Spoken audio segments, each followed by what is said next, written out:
At so ayan, hi guys! Welcome back sa channel natin at eto ay full summary tayo ni chapter 1123. Pero bago tayo magsimula ay kung bago ka pa lang sa channel natin ay huwag mo kalimutan mag-subscribe at pakipindot na rin yung notification bell para ma-update ka every time na meron tayong bagong upload. So yun lang naman po at ulit ay huwag na nga natin patagalin pa. Simulan na natin yan.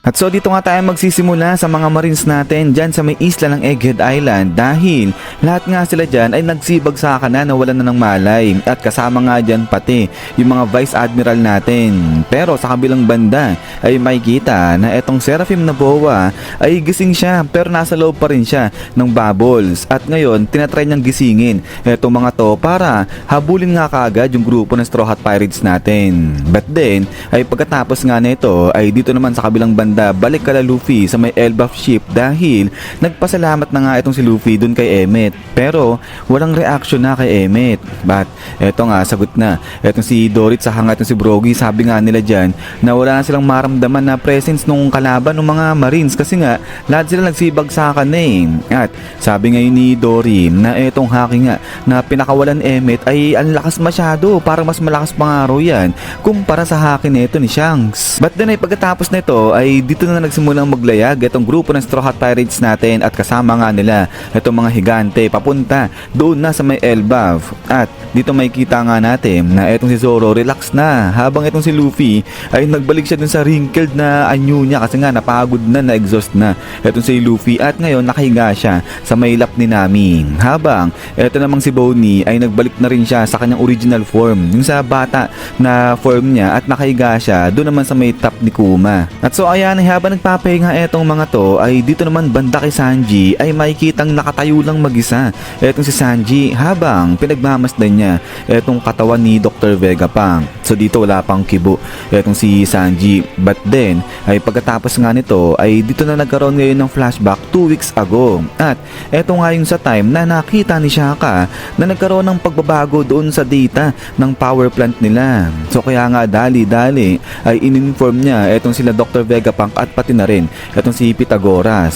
So dito sinabi nga ni Shaka na yung energy ginagamit dito sa mga Seraphim ay gradually o unti-unti nag-i-increase. So kaya nga sabi ni Shaka na kung ito ay isang pagkakamali ay napakalaking issue niyan. But then sabi nga dito ni Pythagoras na hindi ito yung data na nirecord nila. So kaya nga dito napagtanto ni Dr. Vegapunk na dito nga sa mga Vegapunks ay merong traitor sa kanila. So sabi nga ni Shaka may malaking na amount na energy yung nanakaw sa kanila. At so dito, ang kanilang suspect ay eto na ngang si Lilith. But then, ay pagkatapos nga ng isang linggo na pag-iimbestigan nila Dr. Vegapunk ay na-discover neto ni Pythagoras kung sino yung totoong traidor. At hindi nga raw yan si Lilith, kung hindi, etong si York. So dito sabi nga ni Pythagoras na etong si York ginagawa niya, nag-a-upload siya ng mga mali o yung mga fake memories doon sa punk records. At eto sagot pa, etong si Shaka, sabi niya nga dyan, na-discover niya rin na etong si York minamanipula yung mga sea beast nila dyan.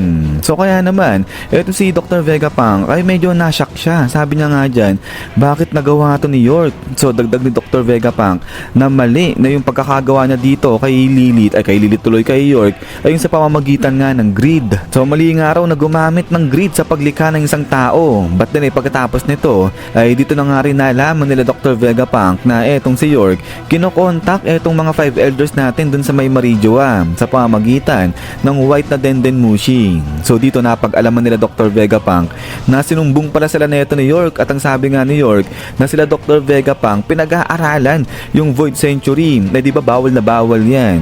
At then ay pagkatapos nga nito ay dito na nangyari ngayon yung insidente doon na sa may Lulusha Kingdom. So ito nga yung dinestroy na ni Imo-sama yung kingdom na yan. At now nang mabalitaan nila Dr. Vegapunk itong insidente na to ay dito napagtanto ni Dr. Vegapunk na nagnakaw nga etong si York ng Mother Flame o yung sa portion ni Mother Flame at binigay yon sa may 5 elders sa pamagitan ng mga sea beast nila. At now dito alam na ni Dr. Vegapunk na hawak ng world government yung isa sa mga ancient weapon. At so kaya nga dito sabi ngayon ni Shaka na hindi kaya mas maganda na hulihin na kaagad nila si York. Pero eto nga sabi ni Dr. Vegapunk na wala na, it's too late na kasi nga napatunayan na ni York yung kanyang sarili doon sa mga 5 elders sa pamamagitan nung pagbigay sa kanila ng portion ng si Mother Flame. So may pakinabang si York doon sa mga 5 elders habang sa kabilang banda eto namang iba pang mga Vegapunks ay mamamatay ng araw dahil lahat sila may alam na ngayon patungkol sa Void Century. So kaya wala na nga raw silang takas kahit saan pa sila magpunta. Pero dito nga nakaisip na ngayon ng pang-counter etong tatlo. At ang dagdag pa ngayon dito ni Dr. Vegapunk na meron pa silang isa na technology na kailangang iligtas o protektahan. At eto nga yung technology na gumagawa ng ulap. So ang tawag dito cloth kasi nga cloud saka yung craft pinagsama. So cloth. At eto nga yun, yung bote, yung sa may gitna ng isla ng Egghead Island, ayan, yung gumagawa nga ng cloud na to. So island cloud yung tawag dyan. Dahil sabi nga ni Dr. Vegapunk ay magagamit itong technology na to kung sakali nga na lumubog nga etong buong mundo dahil nga dun sa baha o sa tubig yung aangat ganyan. At after nga nito ay dito na makikita natin na minomodify na ni Dr. Vegapunk etong si Emmet. So para nga dyan ilagay etong ang Denden Mushi yung magbo-broadcast kala Dr. Vegapunk. But then ay dito nga habang inaayos o habang minomodify ni Dr. Vegapunk etong si Emmet ay nahuli siya neto ni York. So ang tanong nga ni York, anong ginagawa ni Dr. Vegapunk dyan? So sagot etong si Dr. Vegapunk, sabi niya nga tinatry niya kasing buhayin etong si ancient robot na to sa pamamagitan ni Mother Flame.